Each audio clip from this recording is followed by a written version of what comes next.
বিসমিল্লাহির রহমানির রহিম।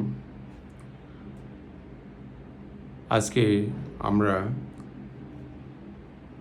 আমাদের সংসদে কিছু পরিবর্তন দেখা যাচ্ছে যে ওনারা ওনাদের ভুল বুঝতে পারতেছেন এবং নতুনভাবে কথা বলতেছেন।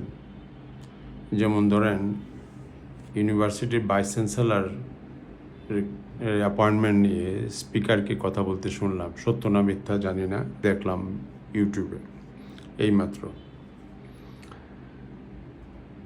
আমি এখানে কয়েকটা সংবিধানের কয়েকটি ধারা আপনাদের জন্য পড়ে শোনাচ্ছি, তারপরে আমি কথা বলবো। প্রথমে আমি আপনাদেরকে পড়ে শোনাচ্ছি সংবিধানের ধারা 8। এর নাম হলো, টাইটেল হলো মূল নীতিসমূহ। 8-এর 1, জাতীয়তাবাদ, সমাজতন্ত্র, গণতন্ত্র ও ধর্মনিরপেক্ষতা। এই নীতিসমূহ এবং তৎসহ এই নীতিসমূহ হইতে উদ্ভূত এই ভাগে বর্ণিত অন্য সকল নীতি রাষ্ট্র পরিচালনার মূল নীতি বলিয়া পরিগণিত হইবে।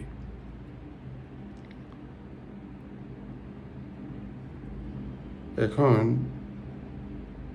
এখানে উল্লেখ করেছে যে সংবিধানের যে মূলনীতি, কিভাবে তারা রাষ্ট্র পরিচালনা করবেন তার একটা ব্যাখ্যা এখানে দিয়েছেন। এখন 8-এর 2-এ চলেন। 8-এর 2, এই ভাগে বর্ণিত নীতিসমূহ বাংলাদেশ পরিচালনার মূল সূত্র হইবে। এই আইন প্রণয়নকালে রাষ্ট্র তাহা প্রয়োগ করিবেন। এই সংবিধান ও বাংলাদেশের অন্যান্য আইনের ব্যাখ্যাদানের ক্ষেত্রে তাহা নির্দেশক হইবে এবং তাহা রাষ্ট্র ও নাগরিকদের কার্যের ভিত্তি হইবে। তবে এই সকল নীতি আদালতের মাধ্যমে বলবৎযোগ্য হইবে না। ওনারা নীতি ফলো করলেন কি করলেন না, তখন আমরা এটার জন্য আমরা আদালতের শরণাপন্ন হইতে পারবো না। দ্যাট মিনস এই মূলনীতি 8 এটা কোনো উল্লেখযোগ্য বিষয়ই না। তারপরে আপনি যান, 9 বাদ দিলাম, আমি 10-এ পড়তেছি, সমাজতন্ত্র ও শোষণ মুক্তি। সেখানে বলা হয়েছে, মানুষের উপর মানুষের শোষণ হইতে মুক্ত, ন্যায়ানুগ ও সাম্যবাদী সমাজ লাভ নিশ্চিত করিবার উদ্দেশ্যে সমাজতান্ত্রিক অর্থনৈতিক ব্যবস্থা প্রতিষ্ঠা করা হইবে। এটা যদি প্রতিষ্ঠা করা হইবে ওনারা বলে থাকেন, তাহলে ওনারা একটু আগে 8-এর 2-এতে বলছে, তবে এই সকল নীতি আদালতের মাধ্যমে বলবৎযোগ্য হইবে না। তার মানে কি, ওনাদের হাতেই ওনারা সব রেখে দিচ্ছেন। জনগণ এখানে কোনো ইন্টারসেপ্ট করতে পারবে না, প্রশ্ন তুলতে পারবেন না, কথা বলতে পারবেন না। সমাজতন্ত্র ও শোষণ মুক্তি, এখানে যা বক্তব্য রেখেছেন আর 8-এর 2-এ যা বলেছেন, সেখানে জনগণ কোনো সময় কোনো কিছুতেই আপত্তি জানাতে পারবে না এবং এটাকে কারেকশন করার জন্য তারা কোনো ব্যবস্থা নিতে পারবে না। এখন আপনি সংবিধানের ধারা 70-এ চলে যান। সেখানে বলছে, দেখেন অধিকার কিভাবে তারা হরণ করেছে। সংবিধানের ধারা 70-এ বলেছে, রাজনৈতিক দল হইতে পদত্যাগ বা দলের বিপক্ষে ভোটদানের কারণে আসন শূন্য হওয়া। এখানে 70-এ কোনো নির্বাচনে কোনো রাজনৈতিক দলের প্রার্থীরূপে মনোনীত হইয়া কোনো ব্যক্তি সংসদ সদস্য নির্বাচিত হইলে তিনি যদি উক্ত দল হইতে পদত্যাগ করেন অথবা সংসদে উক্ত দলের বিপক্ষে ভোটদান করেন, তাহলে সংসদে তাহার আসন শূন্য হইবে।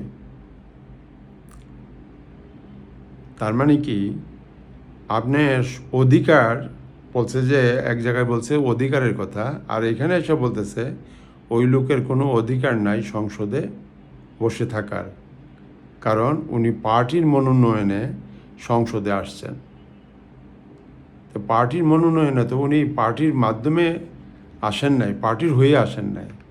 মনোনয়ন পাওয়া হলো সংসদের বাহিরে, সংসদের ভিতরে পার্টির কোনো এখতিয়ার নাই কোনো কথা বলার। এইভাবে সংসদের ভিতরে যারা থাকবেন তারা সংসদ সদস্য জনগণের প্রতিনিধি, জনগণের ভোটে নির্বাচিত।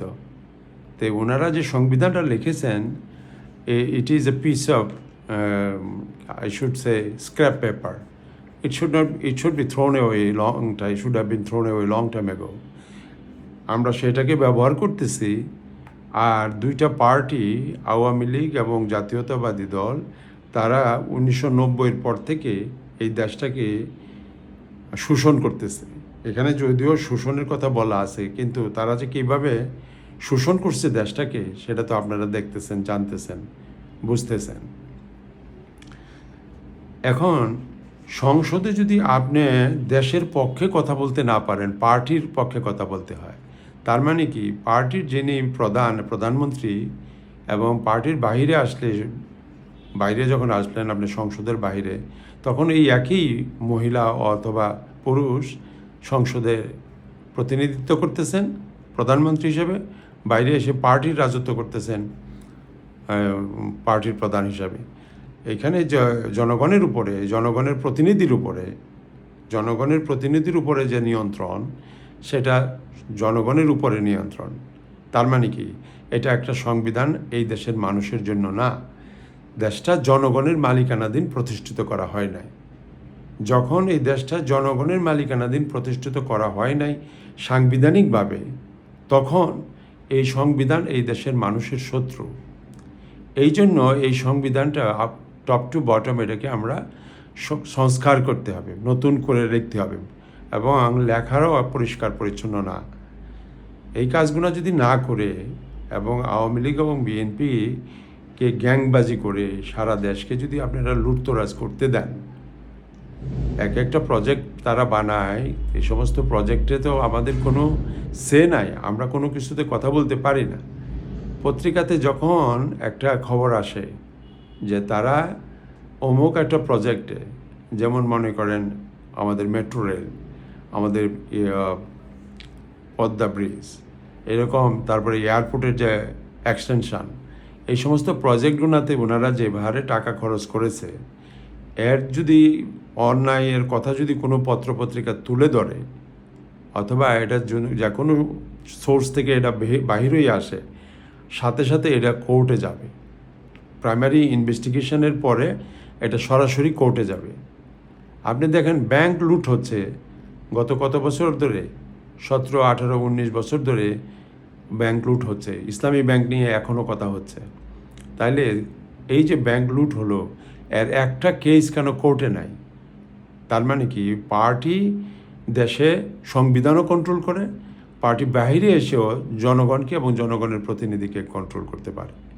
এই জন্য এই দেশটা, যদিও তারা আর্টিকেল 10-এ বলেছে শোষণমুক্ত সমাজের কথা, এটা সম্পূর্ণ একটা ইডিওটিক সেন্টেন্স দুইটা লিখে জনগণকে বুঝিয়েছে, কিন্তু বাস্তবিক পক্ষে they have done nothing for the people. It is not a constitution or it is not a national assembly for the people. তাই এই জন্য আপনারা যদি আবারও এই পার্টিগুলোর অধীনে আপনারা আরেকটা ইলেকশনের জন্য রেডি হন, আর আজকে যে পরিস্থিতিতে তারা আমাদের দেশ পরিচালনা করতেছে, এর কোনো কিছুই তো মেনে নেওয়া সম্ভব না। যার ফলে দেখেন আপনি প্রফেসর ইউনূস অন্তর্বর্তী সরকারে বসেও কিছু করেন নাই, করতে পারেন নাই, কিন্তু একটা চুক্তি উনি সঠিকভাবে যথাসময়ে করে চলে গেছেন। এবং ওই চুক্তির পরের দিন, 3 দিন পরে যখন তারা ক্ষমতায় বসলেন, জাতীয়তাবাদী দল এবং বিরোধী দল যখন সংসদ দখল করলেন তারা সবাই মিলে, কিন্তু তারা আজ পর্যন্ত সেই যে চুক্তিটা একটা বিতর্কিত চুক্তি, সেটা নিয়ে তারা কখনোই ডিবেটই করে নাই। কারণ ডিবেট করলেও হবে না। ডিবেট করলে ওই যে 212 জন ভোট পেয়েছে, 12 জন প্রতিনিধি তাদের অধীনে আছে, তাদের অ্যাগেনস্টে কেউ ভোট দিতে পারবে না, ফলে এটা পাস হবে। কিন্তু পাস হোক বা না হোক, ইজিলি হোক বা ইট become available to people, all the information, then there will be a different situation. You guys are hiding it. Why do you do that? This is what we are sending here over there for? No. আমাদের যে দুঃখ আজকে, এই দুঃখের কথা বলার জায়গা নেই, বুঝছেন? কিছু কিছু দেশ আছে তারা জাতিসংঘে গিয়েও দুঃখ প্রকাশ করতে পারে না, আর আমরা আমাদের দেশে, নিজ দেশে মাটিতে দাঁড়িয়ে কারো কাছে দুঃখের কথা বলার জায়গা নেই। কাজেই আপনারা আওয়ামী লীগ প্রবণ এবং জাতীয়তাবাদী দল প্রবণ হবেন না। হবেন কি, যে দেশটা আপনারা 18 কোটি মানুষের নামে স্বাধীন সার্বভৌম দেশ হিসাবে স্বীকৃত এবং প্রতিষ্ঠিত করা হয়েছে কি না। যদি এটা জনগণের নামে প্রতিষ্ঠিত করা হয়ে এবং জনগণের নামে এটাকে রাখার যে পাহারার জন্য যে আইন, যে ধারা, সেগুলো আবার নতুন করে আমরা যদি শক্ত হাতে না লিখি, না ধরি, তাহলে এই দেশ আমাদের যে হাত থেকে চলে গেছে আর আমরা এটাকে ফিরিয়ে আনতে পারবো না। সেই জন্য আমি আপনাদেরকে এই কথাগুলো বললাম, একটু খেয়াল করে দেখবেন। এই 3টা ধারা আপনারা একটু পড়বেন, আর্টিকেল 7, আর্টিকেল 10 এবং আর্টিকেল 70। এইগুলো যদি আপনারা একটু ভালো করে পড়েন এবং সাথে সাথে বন্ধুবান্ধব নিয়ে যদি আপনারা সংবিধান নিয়ে বসেন, দেখবেন যে আমাদের নাজেহাল কন্ডিশনটা কেন এরকম হচ্ছে। আমরা কেন নিজ দেশে থেকে আমাদের জনগণ কেন আজকে নির্বাসনে থাকতেছে, এটা কেন অ্যাপার্থেইড স্টেট হয়ে গেল। কৃষ্ণাঙ্গ এবং শ্বেতাঙ্গ, সর্বহারা এবং সর্বদিক সম্পত্তিওয়ালা, এই যে ডিভিশনটা আমরা তৈরি করেছি সাউথ আফ্রিকার মতো, এটা আমাদেরকে খুঁজে বের করতে হবে। What are the reasons behind it. Thank you so much for listening to me.